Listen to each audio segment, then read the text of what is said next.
Thanks for joining us on Politically Speaking. I'm your host, Priya Sridhar. We're coming to you this week from the East Village. Well, California has a new senator. When Kamala Harris was elected Vice President of the United States, Governor Gavin Newsom appointed then Secretary of State Alex Padilla to the position. I spoke to him one-on-one this week about his new job and much more. I always get a little worried when politicians try to set these really specific timelines. What challenges will President Biden have in executing this timeline, do you think? Why not wait for investigations to be complete? Because I think some people are worried that whatever happened that led to this transaction in the first place, that could be brushed under the rug.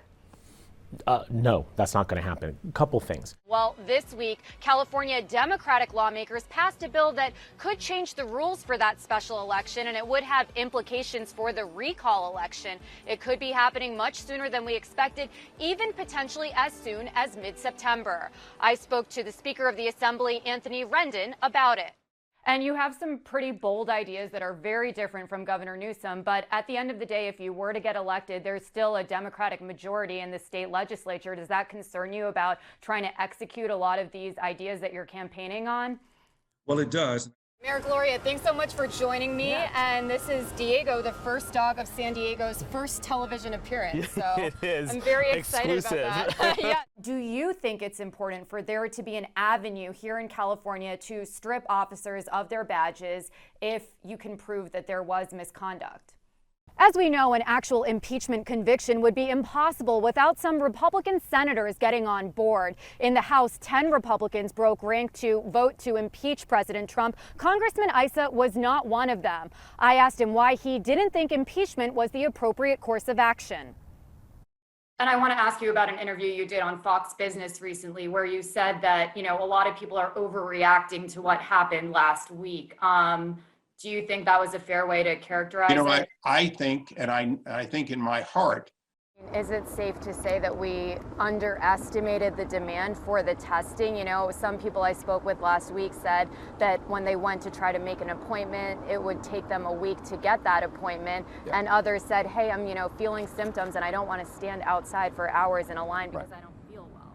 Yeah, but when you have, when you go from 0 to 60, you can't just immediately build out infrastructure. You're painting a very rosy picture, and I appreciate your optimism. That's what you need in a leader, of course.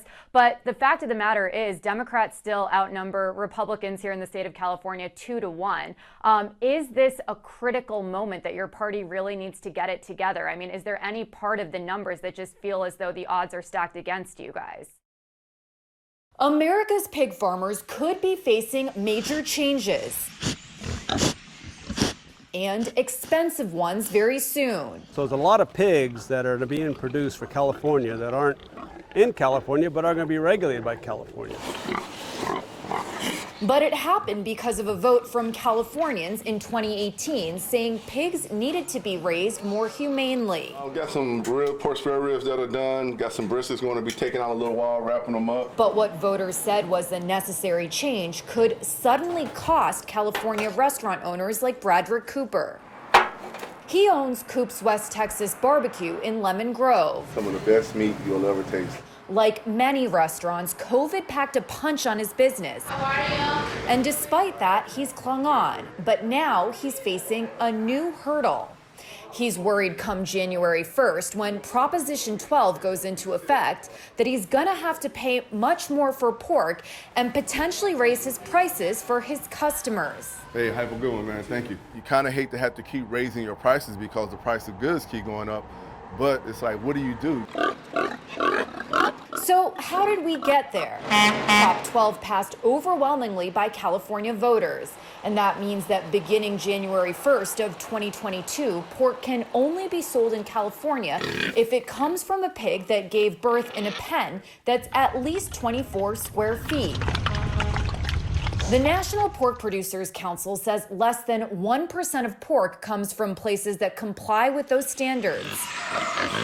And that means farmers across the United States could be spending hundreds of millions of dollars to build larger pens for pregnant pigs, which means they could potentially fit fewer pregnant pigs on their farms. California consumes 15% of the pork in the United States, but most of it comes from out-of-state farms like this one in Nevada. Pork farmers say that Proposition 12, which passed in California, could dramatically change the pork industry nationwide. Hank Combs owns Las Vegas Livestock, a pig farm outside of Las Vegas that sells 95% of its pigs to California. He says it's not just people buying pork that will face higher cost. He's worried too. The producer's the one that's going to be out most of the cost of reconfiguring their infrastructure, reconfiguring their farms to accommodate that regulation. He doesn't keep any pregnant pigs on his farm, but he will have to make sure the suppliers he gets his piglets from are in compliance with California's new rules. We're going to have to find a source that is compliant with that regulation. So we need to go out and try to find a hog producer that has that meets those regulations, and that's probably going to cost me more to get those things. But he says he's also heard from other farmers who say they might just stop selling pork to California because of the costs to get their farms in compliance.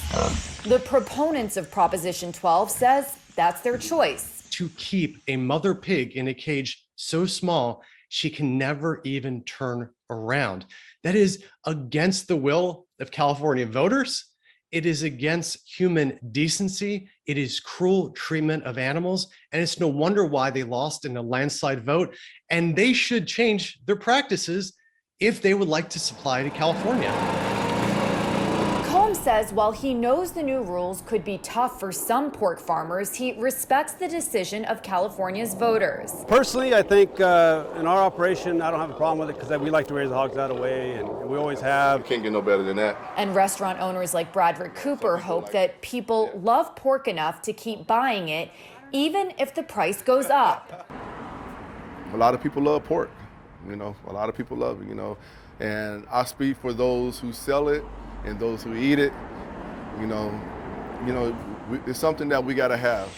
And like many things today, gotta have means gotta spend a lot more.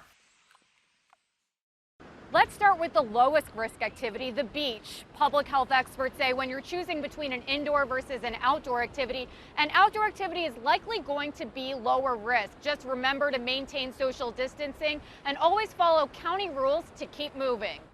How about staying in a hotel? The public health experts I spoke with said that when you're in a hotel, you're mostly confined to your room, so you're not coming into contact with very many people, which makes this a low-risk activity. As long as the hotels are following proper cleaning protocols, you should be okay, but remember, common areas can still be problematic. Your biggest exposures are in the initial reception area when you're being greeted by the people there. The elevators, just recognize any elevator in any setting is a fairly high risk environment. Malls are open. This is a tricky one. Experts say overall this is probably a medium risk activity. As long as the malls are playing by the rules, just try to avoid crowded situations. And those situations can range anywhere from a couple of people in a store and they never interact with one another to a number of people crowding outside a store, and now you have a high risk situation. What about heading to one of your favorite restaurants? The health experts weighed in and said this is a medium to high risk activity. The important thing to keep in mind is that your server is coming into contact with many guests, and if one of them is asymptomatic, that could be a potential for transmission. They also said to avoid things like passing condiments between tables. And I know we've all been dying to get our hair cut, but remember what I said about restaurants? Your hairdresser is coming into contact with several people throughout the day, and if one of them is asymptomatic, that increases the possibility of the virus spreading without anyone knowing it. That makes this a medium to high risk activity. Just make sure that that particular place is respectful of the regulations. So that means very likely not using all the chairs in a barbershop or hair salon. And finally, houses of worship. Experts say this is a high-risk activity. Try to avoid things like choir singing, where we've already seen examples of community spread. And try to think about what type of building your house of worship is in. Is there good ventilation? Priya Sridhar, NBC 7.